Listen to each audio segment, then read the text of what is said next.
శ్రీమాత్రే నమః. సద్గురు జ్యోతిష్యాలయం నుండి ఒక అద్భుతమైనటువంటి విశ్లేషణతో మనం ఇప్పుడు రాబోతున్నాం. ఈ రాబోయే మార్చ్ 6వ తారీఖున శని భగవానుడు స్థానం మారుతున్నారు. ఇది 2.5 సంవత్సరాలకు ఒకసారి ఇది జరుగుతూ ఉంటుంది. అద్భుతమైనటువంటి దీన్ని తమిళ భాషలో శని పయర్చి అంటారు. మనం తెలుగులో శని గమన మార్గం మారుతున్నారు అనే దాన్ని చెప్పడం జరుగుతుంది. తిరునల్లారు అనే ఒక క్షేత్రం ఉంటుంది తమిళనాడులో.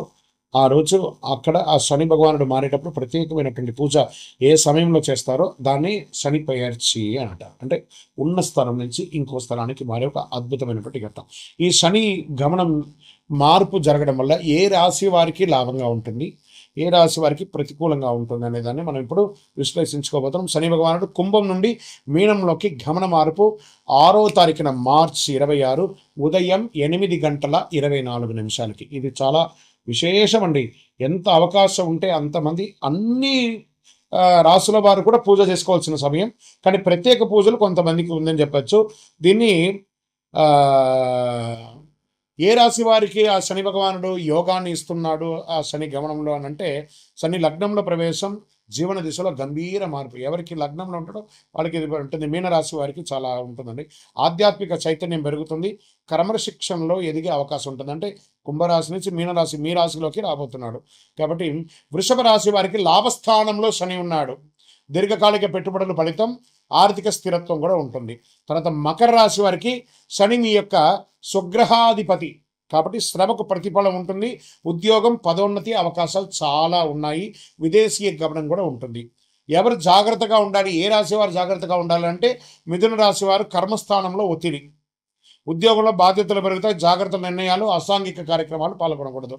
ఇక కన్యా రాశి వారికి సంబంధాల్లో పరీక్ష కాలం, భార్యాభర్తల మధ్య ఉంటుందని చెప్పి మాటల విషయంలో కాస్త జాగ్రత్తగా ఉండాలి. ఇవి రెండే. కానీ కన్యా రాశికి మిగతా గ్రహాలన్నీ యోగంగా ఉంది కాబట్టి కొంచెం జాగ్రత్త పడాలి.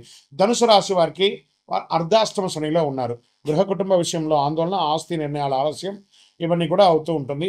శని ఎప్పుడు శిక్షకారకుడు కాదు. అదేవిధంగా సింహరాశి వారికి కూడా అష్టమ శనిలో ఉన్నాడు. కొంచెం జాగ్రత్తగా ఉండాల్సినటువంటి సమయం. ఈ ప్రకృతి విపత్తులు కూడా వచ్చే అవకాశాలు ఈ శని గమనం ద్వారా కూడా ఉందండి.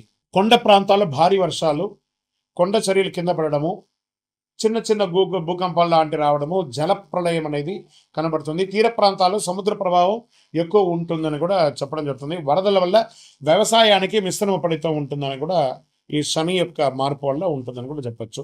జలతత్వం శని గమనంలో ప్రకృతి శక్తులన్నీ కూడా అధికంగా ప్రేరేపింపబడతాయి కాబట్టి జాగ్రత్తగా ఉండాలి. శని భగవానుడు శత్రువు కాదు, మన కర్మ ప్రతిబింబమే శని భగవానుడు. కాబట్టి ఆ శని గమనాన్ని ఆ రోజు మార్చ్ 6వ తారీఖున ప్రతి ఒక్కళ్ళు దేవాలయానికి వెళ్ళి ఒక 19 ప్రదక్షిణాలు చేయండి.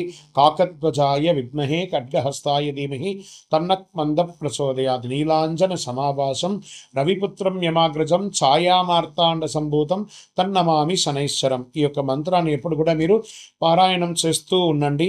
చాలా అద్భుతమైనటువంటి ఫలితాలని పొందుతారు. ఇంకను మీ యొక్క వ్యక్తిగత జాతకం కోసం మా నంబర్ ఉంది చూసారా, ఆ నంబర్కి మీ యొక్క పేరు, date of birth, time of birth, place of birth చేసుకొని మా అపాయింట్మెంట్ కూడా మీరు ఫిక్స్ చేసుకొని మీ యొక్క వ్యక్తిగత జాతకం కూడా మీరు తెలుసుకోవచ్చు.